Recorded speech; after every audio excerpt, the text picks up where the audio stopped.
चलिए देखते हैं पीएमटी, आईपीएमटी और पीपीएमटी के बारे में। सबसे पहले ये होता क्या है? तो पीएमटी को हम लोग पर मंथ ट्रांजैक्शन भी कहते हैं, जिसे हम लोग ईएमआई के रूप से जानते हैं, ईएमआई के नाम से जानते हैं। जैसे कोई भी आप फाइनेंशियल फंक्शन यूज़ कीजिएगा, जैसे लोन वगैरह अगर आप लेते हैं, तो लोन लेने के लिए आपको लोन समरी दिया जाता है कंपनी के द्वारा या फिर बैंक के द्वारा या फाइनेंस कंपनी के द्वारा लोन समरी दिया जाता है, जिसके अंतर्गत पीएमटी, जिसे ईएमआई के रूप में जानते हैं, आईपीएमटी यानी किस मंथ में कितना इंटरेस्ट ले रहा है कंपनी, किस मंथ में कितना इंटरेस्ट ले रहा है, उसे आईपीएमटी के रूप में जानते हैं। ठीक है, कि जैसे मान लीजिए पहला मंथ का इंटरेस्ट कुछ और होगा, दूसरा मंथ का इंटरेस्ट कुछ और होगा, तीसरा मंथ का इंटरेस्ट कुछ और होगा, हर मंथ का इंटरेस्ट कुछ और होगा। उसी तरीके से पीपीएमटी में होता है क्या? प्रिंसिपल अमाउंट, किस मंथ में कितना प्रिंसिपल अमाउंट, जिसे हम लोग मूलधन भी कहते हैं। ठीक है, और यहाँ पे इसको ब्याज के रूप में कहते हैं, इसको हम लोग मूलधन के रूप में कहते हैं और इसको ब्याज के रूप में कहते हैं। और आईपीएमटी, ये दोनों का मिश्रण, ये दोनों को जोड़ के पीएमटी आपका तैयार होना चाहिए, क्योंकि ईएमआई जो रहता है हर मंथ सेम होता है। तो चलिए सबसे पहले एक डाटा यहाँ पे क्रिएट कर लेते हैं, जैसे लोन का डाटा। मान लेते हैं लोन मेरा 70,000 रुपये का लोन अगर है, ठीक है, इस पे रेट ऑफ इंटरेस्ट मान लेते हैं 13% कंपनी ले रही है या बैंक ले रहा है। ड्यूरेशन यानी कितने समय के लिए ले रहा है, जैसे 2 साल, तो यहाँ पे सिर्फ 2 लिखना है। 2 साल के लिए ऐसा नहीं कि 24 महीना लिखेंगे, 2 साल के लिए सिर्फ 2 लिखेंगे। चलिए अब इसका पीएमटी निकालते हैं, यानी पर मंथ जो ईएमआई होगा, पर मंथ ट्रांजैक्शन जो होगा वो लिखते हैं। तो देखिए उसको निकालने के लिए इक्वल टू पीएमटी, चूँकि इक्वल टू तो देना ही होता है किसी भी फंक्शन के लिए, पीएमटी देंगे। उसके बाद ब्रैकेट स्टार्ट करेंगे, शिफ्ट के संग 9 प्रेस करेंगे, छोटी ब्रैकेट स्टार्ट हो जाएगा। पीएमटी के लिए सबसे पहले यहाँ पे दर्शाया गया है रेट, तो रेट मेरा जो है कितना परसेंट? 13%। इस सेल को सेलेक्ट कर लेंगे, 13% ये हो गया। लेकिन ये जो है, जो 13% है, ये ईयर के लिए 12 महीने के लिए है। तो 12 महीने के लिए तो इसको 12 से डिवाइड कर लेंगे।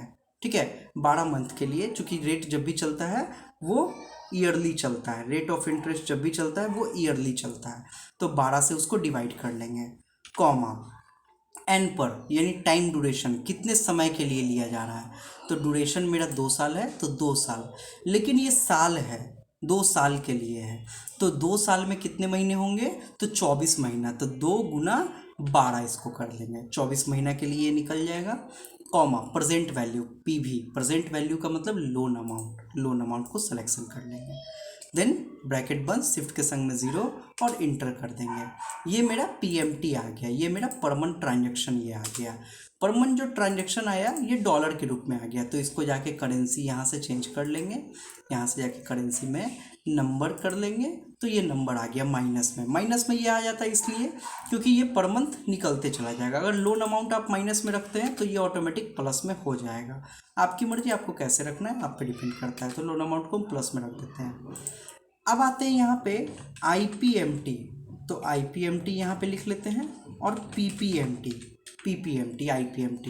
IPMT it means interest per month, किस मंथ का इंटरेस्ट निकालना है वो आपको पहले ध्यान में रखना होगा। इक्वल टू आईपीएमटी स्टार्ट करेंगे, उसके बाद रेट यानी जो आपका रेट ऑफ इंटरेस्ट है वो ले लेंगे, डिवाइडेड बाई 12, चूँकि रेट हमेशा 12 से डिवाइड होगा, इसलिए क्योंकि ये 12 महीने के लिए होता है और हमको 1 महीने का निकालना है, सो इसी कारण 12 से डिवाइड होगा, कॉमा किस मंथ का आपको आईपीएमटी निकालना है। जैसे आपके पास 24 महीने का ड्यूरेशन है, 24 महीना में से मान लीजिए कि हमको 15वां महीना का निकालना है कि इंटरेस्ट रेट क्या होगा, तो 15 यहाँ डाल देंगे। अगर मान लीजिए 18वां महीना का निकालना है तो 18 यहाँ पे डाल देंगे।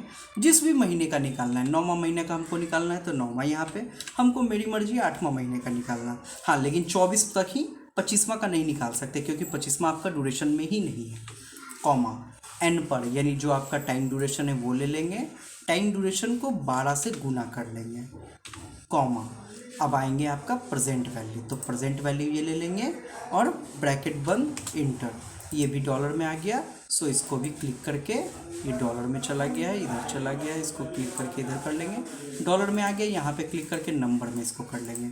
यानी कहने का अर्थ ये है कि हम 8वां महीने का निकाले थे, तो 8वां महीना में इंटरेस्ट रेट क्या होगा, इंटरेस्ट ऑफ अमाउंट क्या होगा वो है। अब आते हैं PPMT, तो इक्वल PPMT यहाँ पे ले लेंगे, ठीक है।